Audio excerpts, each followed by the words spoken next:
Treasure Island by Robert Louis Stevenson. Treasure Island by Robert Louis Stevenson. Read by Adrian Praetzellis. Chapter 23. The Ebb-Tide Runs.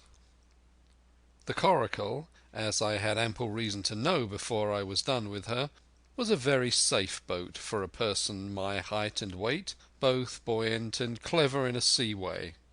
But she was the most cross-grained, lopsided craft to manage.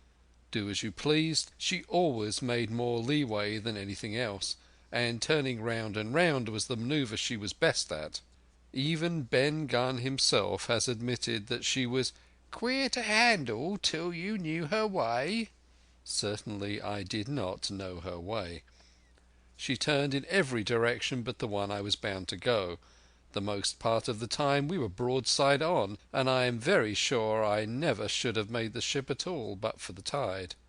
By good fortune, paddle as I pleased, the tide was still sweeping me down, and there lay the Hispaniola, right in the fairway, hardly to be missed.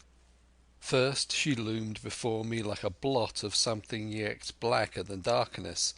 Then her spars and hull began to take shape, and the next moment, as it seemed, for the further I went the brisker grew the current of the ebb, I was alongside of her hawser and had laid hold.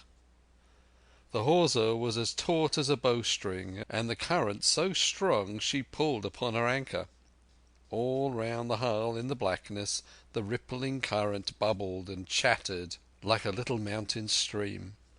One cut with my sea gully and the Hispaniola would go humming down the tide. So far so good, but it next occurred to my recollection that a tight hawser, suddenly cut, is a thing as dangerous as a kicking horse. 10 to 1, if I was so foolhardy as to cut the Hispaniola from her anchor, I and the Coracle would be knocked clean out of the water. This brought me to a full stop, and if fortune had not again particularly favoured me, I should have had to abandon my design. But the light airs which had begun blowing from the southeast and south had hauled round after nightfall into the southwest. Just while I was meditating, a puff came, caught the Hispaniola, and forced her up into the current, and to my great joy I felt the hawser slacken in my grasp, and the hand by which I held it dip for a second under water. With that I made my mind up, took out my gully, opened it with my teeth, and cut one strand after another till the vessel swung only by two. Then I lay quiet, waiting to sever these last when the strain should be once more lightened by a breath of wind. At this time I had heard the sound of loud voices from the cabin, but, to say the truth, my mind had been so entirely taken up with other thoughts that I had scarcely given ear. Now, however, when I had nothing else to do, I began to pay more heed. One I recognized for the coxswain's, Israel Hands, that had been Flint's gunner in former days. The other was, of course, my friend of the red nightcap. Both men were plainly the worst of drink, and they were still drinking. For, even while I was listening, one of them, with a drunken cry, opened the stern window and threw out something which I divined to be an empty bottle. But they were not only tipsy. It was plain that they were furiously angry. Oaths flew like hailstones, and every now and then there came forth such an explosion as I thought was sure to end in blows. But each time the quarrel passed off, and the voices grumbled lower for a while until the next crisis came, and in its turn passed away without result. On shore I could see the glow of the great campfire burning warmly through the shoreside trees. Someone was singing a dull, old, droning sailor's song, with a droop and a quaver at the end of each verse, and seemingly no end to it all but the patience of the singer. I had heard it on the voyage more than once, and remembered these words: "But one man of the crew alive, what put to sea with 75." and I thought it was a ditty rather too dolefully appropriate for a company that had met such cruel losses in the morning. But indeed, from what I saw, all these buccaneers were as callous as the sea they sailed on. At last the breeze came, the schooner sidled and drew nearer in the dark. I felt the hawser slacken once more, and with a good tough effort cut the last fibres through. The breeze had but little action on the Coracle, and I was almost instantly swept against the bows of the Hispaniola. At the same time the schooner began to turn upon her heel, spinning slowly, end for end, across the current. I wrought like a fiend, for I expected every moment to be swamped, and since I found I could not push the Coracle directly off, I now shoved straight astern. At length I was clear of my dangerous neighbour, and just as I gave the last impulsion, my hands came across a light cord that was trailing overboard across the stern bulwarks. Instantly I grasped it. Why I should have done so I can hardly say.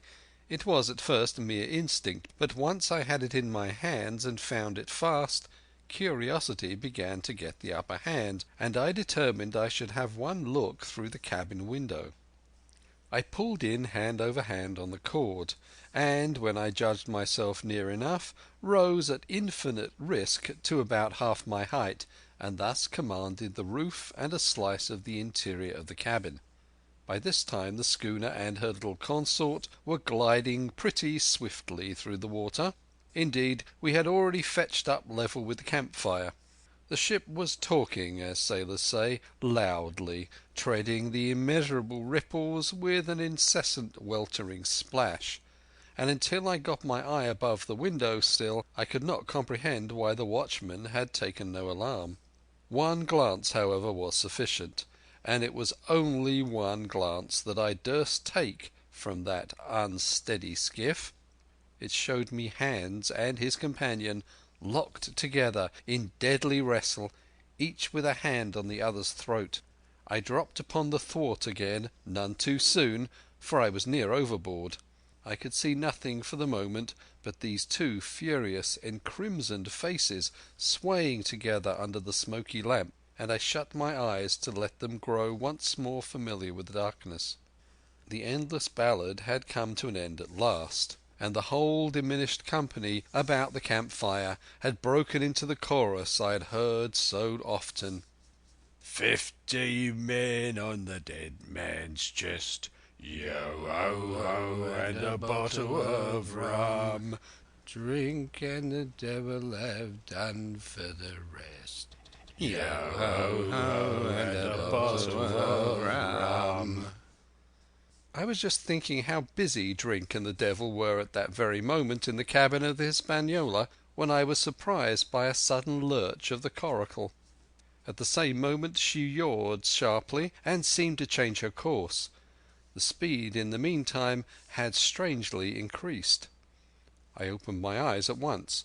All around me were little ripples, combing over with a sharp bristling sound, and slightly phosphorescent. The Hispaniola herself, a few yards in whose wake I was still being whirled along, seemed to stagger in her course, and I saw her spars toss a little against the blackness of the night. Nay, as I looked longer, I made sure she also was wheeling to the southward. I glanced over my shoulder, and my heart jumped against my ribs. There, right behind me, was the glow of the campfire. The current had turned at right angles, sweeping round along with it the tall schooner and the little dancing Coracle. Ever quickening, ever bubbling higher, ever muttering louder, it went spinning through the narrows for the open sea. Suddenly the schooner in front of me gave a violent yaw, turning perhaps through 20 degrees, and almost at the same moment one shout followed another from on board. I could hear feet pounding on the companion ladder, and I knew that the two drunkards had at last been interrupted in their quarrel and awakened to a sense of their disaster. I laid down flat in the bottom of that wretched skiff and devoutly recommended my spirit to its Maker. At the end of the straits I had made sure we must fall into some bar of raging breakers, where all of my troubles would be ended speedily. And though I could perhaps bear to die, I could not bear to look upon my fate as it approached. So I must have lain for hours, continually beaten to and fro upon the billows, now and again wetted with flying sprays, and never ceasing to expect death at the next plunge. Gradually weariness grew upon me, a numbness, an occasional stupor fell upon my mind even in the midst of my terrors, until sleep at last intervened, and in my sea-tossed coracle I lay and dreamed of home and the old Admiral Benbow. End of Chapter 23. Chapter 24. The Cruise of the Coracle. It was broad day when I awoke and found myself tossing at the southwest end of Treasure Island. The sun was up, but was still hid from me behind the great bulk of the spyglass, which on this side descended almost to the sea in formidable cliffs. Haulbowline Head and Mizzenmast Hill were at my elbow, the hill bare and dark, the head bound with cliffs 40 or 50 feet high and fringed with great masses of fallen rock. I was scarcely a quarter of a mile to seaward, and it was my first thought to paddle in and land. That notion was soon given over. Among the fallen rocks the breakers spouted and bellowed, loud reverberations, heavy sprays flying and falling succeeded one another from second to second, and I saw myself, if I ventured nearer, dashed to death upon the rough shore, or spending my strength in vain to scale the beetling crags. Nor was that all, for crawling together on flat tables of rock, or letting themselves drop into the sea with loud reports, I beheld huge slimy monsters, soft snails as it were, of incredible bigness, 2 or 3 score of them together, making the rocks to echo with their barkings. I have understood since that they were sea lions, and entirely harmless, but the look of them added to the difficulty of the shore and the high running of the surf, and was more than enough to disgust me of that landing place. I felt willing rather to starve at sea than to confront such perils. In the meantime I had a better chance, as I supposed, before me. North of Haulbowline Head the land runs in a long way, leaving at low tide a long stretch of yellow sand. To the north of that again there comes another cape, Cape of the Woods, as it was marked upon the chart, buried in tall green pines which descended to the margin of the sea. I remembered what Silver had said about the current that sets northward along the whole west coast of Treasure Island, and seeing from my position that I was already under its influence, I preferred to leave Haulbowline Head behind me and reserve my strength for an attempt to land upon the kindlier looking Cape of the Woods. There was a great smooth swell upon the sea, the wind blowing steadily and gentle from the south. There was no contrariety between that and the current, and the billows rose and fell unbroken. Had it been otherwise I must long ago have perished, but as it was, it is surprising how easily and securely my little and light boat could ride. Often as I lay still at the bottom and kept no more than an eye above the gunwale, I would see a big blue summit heaving close above me, yet the coracle would but bounce a little, dance as if on springs, and subside on the other side into the trough as lightly as a bird. I began after a little to grow very bold, and sat up to try my skill at paddling. But even a small change in the disposition of the weight will produce violent changes in the behaviour of a coracle, and I had hardly moved before the boat, giving up at once her gentle dancing movement, ran straight down a slope of water so steep that it made me giddy, and struck her nose, with a spout of spray, deep into the side of the next wave. I was drenched and terrified, and fell instantly back into my old position, whereupon the coracle seemed to find her head again, and led me softly as before among the billows. It was plain she was not to be interfered with, and, at any rate, since I could in no way influence her course, what hope had I of reaching land? I began to be horribly frightened, but I kept my head for all that. First, moving with all care, I gradually bailed out the Coracle with my sea cap. Then, getting my eye once more above the gunwale, I set myself to study how it was she managed to slip so quietly through the rollers. I found each wave, instead of the big, smooth, glossy mountain it looks from the shore or from a vessel's deck, was for all the world like any range of hills on the dry land, full of peaks and smooth places and valleys. The Coracle, left to herself, turning from side to side, threaded, so to speak, her way through these lower parts and avoided the steep slopes and higher toppling summits of the wave. Well now, thought I to myself, it is plain I must lie where I am and not disturb the balance, but it is plain also that I can put the paddle over the side and from time to time, in smooth paces, give her a shove or two towards land. No sooner thought upon than done. There I lay on my elbows in the most trying attitude, and every now and again gave a weak stroke or two to turn her head to shore. It was very tiring and slow work, yet I did visibly gain ground, and as we drew near the Cape of the Woods, though I saw I must infallibly miss that point, I had still made some 100 yards of easting. I was indeed close in. I could see the cool green tree-tops swaying together in the breeze, and I felt sure I should make the next promontory without fail. It was high time, for I now began to be tortured with thirst. The glow of the sun from above, its thousand-fold reflection from the waves, the sea-water that fell and dried upon me, caking my very lips with salt, combined to make my throat burn and my brain ache.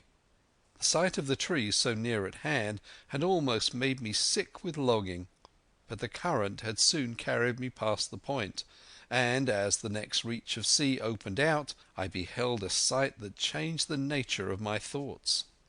Right in front of me, not half a mile away, I beheld the Hispaniola under sail. I made sure, of course, that I should be taken, but I was so distressed for want of water that I scarcely knew whether to be glad or sorry at the thought, and long before I had come to the conclusion, surprise had taken possession of my mind, and I could do nothing but stare and wonder. The Hispaniola was under her mainsail and 2 jibs, and the beautiful white canvas shone in the sun like snow or silver. When I first sighted her, all her sails were drawing. She was laying a course about northwest, and I presumed the men on board were going round the island on their way back to the anchorage. Presently she began to fetch more and more to the westward, so that I thought they had sighted me and were going about in chase. At last, however, she fell right into the wind's eye, was taken dead aback, and stood there a while helpless, with her sails shivering. "Clumsy fellows," said I, "they must be still drunk as owls," and I thought how Captain Smollett would have set them skipping. Meanwhile the schooner gradually fell off, and, filled again upon another tack, sailed swiftly for a minute or so, and brought up once more dead in the wind's eye. Again and again this was repeated. To and fro, up and down, north, south, east and west, the Hispaniola sailed by swoops and dashes, and, at each repetition, ended as she had begun, with idly flapping canvas. It became plain to me that nobody was steering, and if so, where were the men? Either they were dead drunk, or had deserted her, I thought, and perhaps if I could get on board I might return the vessel to her captain. The current was bearing Coracle and schooner southward at an equal rate. As for the latter's sailing, it was so wild and intermittent, and she hung each time so long in irons, that she certainly gained nothing, if she did not even lose. If I only dared to sit up and paddle, I made sure that I could overhaul her.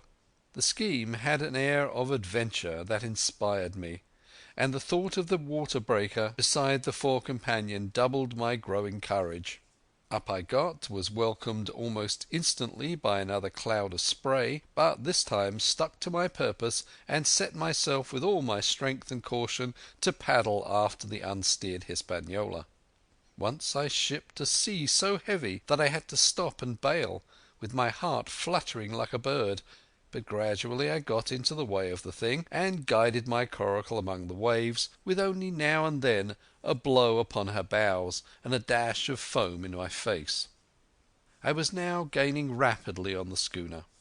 I could see the brass glisten on the tiller as it banged about, and still no soul appeared upon her decks. I could not choose but suppose she was deserted. If not, the men were lying drunk below, where I might batten them down perhaps, and do what I chose with the ship. For some time she had been doing the worst thing possible for me, standing still. She headed nearly due south, yawing of course all the time. Each time she fell off, her sails partly filled, and these brought her in a moment right to the wind again. I have said this was the worst thing possible for me, for helpless as she looked in this situation, with the canvas crackling like cannon and the blocks trundling and banging on the deck, she still continued to run away from me, not only with the speed of the current, but by the whole amount of her leeway, which was naturally great. But now at last I had my chance. The breeze fell for some seconds very low, and the current gradually turning her, the Hispaniola revolved slowly round her centre, and at last presented me her stern, with the cabin window still gaping open, and the lamp over the table still burning on into the day. The mainsail hung drooped like a banner. She was stock still but for the current. For the last little while I had even lost, but now, redoubling my efforts, I began once more to overhaul the chase. I was not 100 yards from her when the wind came again in a clap. She filled on the port tack and was off again, stooping and skimming like a swallow. My first impulse was one of despair, but my second was towards joy. Round she came till she was broadside on to me, round still till she had covered a half, and then 2/3, and then 3/4 of the distance that separated us. I could see the waves boiling white under her forefoot. Immensely tall she looked to me from my low station in the Coracle. And then of a sudden I began to comprehend. I had scarce time to think, scarce time to act and save myself. I was on the summit of one swell when the schooner came swooping over the next. The bowsprit was over my head.